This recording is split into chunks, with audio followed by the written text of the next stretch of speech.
Hi hello welcome to జాట్ TV.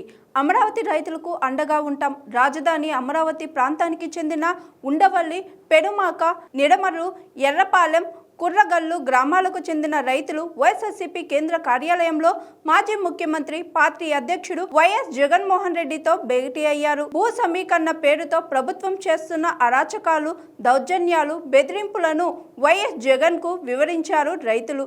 తమ గోడు వెళ్లబోసుకున్నారు. వారి కష్టాలు, బాధలు విన్న వైఎస్ జగన్ అండగా ఉంటామని ప్రకటించారు. పార్టీ తరపున న్యాయ పోరాటం చేస్తామని వెల్లడించారు.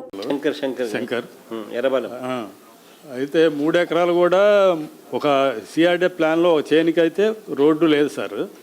ఇప్పుడు కావాలని చెప్పి ఆ రోడ్డు లేని దానికి కూడా రోడ్డు పెట్టేసి నాకు రెండు నోటీసులు ఇచ్చారు సార్.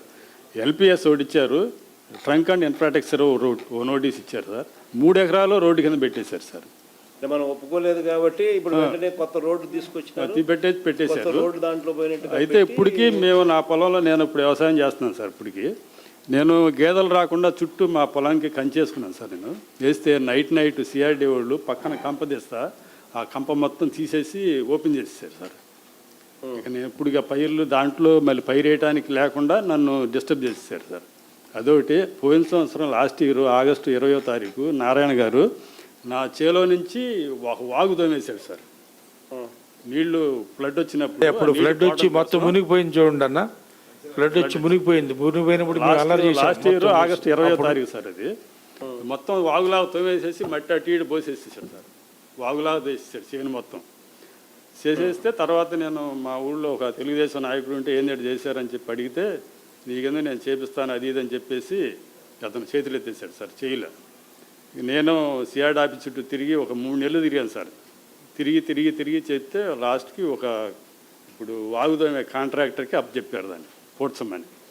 ఈ 3 నెలలు 4 నెలల్లో ఆ తీసిన మట్టి మొత్తం నైట్ తీసుకెళ్ళిపోయారు సార్. అమ్మేసుకున్నారు. నైట్ మట్టి అంతా అమ్మేసుకున్నారు. ఒక నైట్ నేను వెళ్ళి కాపలా కాసి పట్టుకున్నాను. మీ చేనులో ఫస్ట్ తీసిన మట్టి అటు ఇటు పోసారు. కాలువ తీసింది కాక పర్మిషన్ లేకుండా నీకు అసలు ఏం తెలియదు. అసలు నైట్ తీసేసి బుల్డోజ్ చేసి కాలువ తోమేశారు. కాలువ మట్టి అమ్మేసేసుకున్నారు.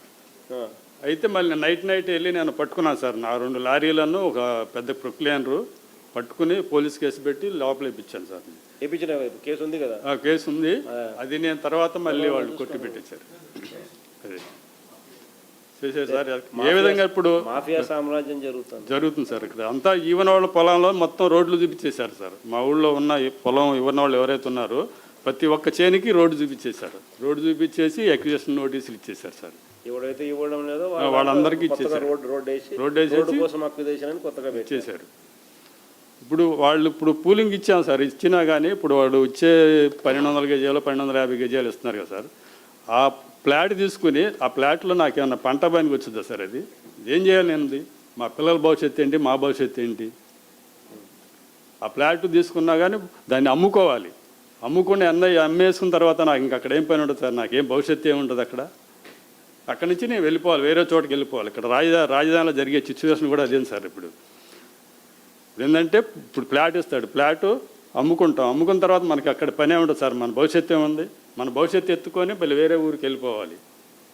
ఈ రాజధానిలో చివరికి జరిగేది ఏంటంటే ఆ గవర్నమెంట్ ఉంటే మాత్రం చివరికి రాజధానిలో పేదలు అనేవాళ్ళు ఎవరు ఉండరు, మొత్తం వెళ్ళిపోవాల్సింది సార్. ఆ ప్లాట్లు కూడా కొనేది కూడా వాళ్లే sir. Hi, this is Swathi.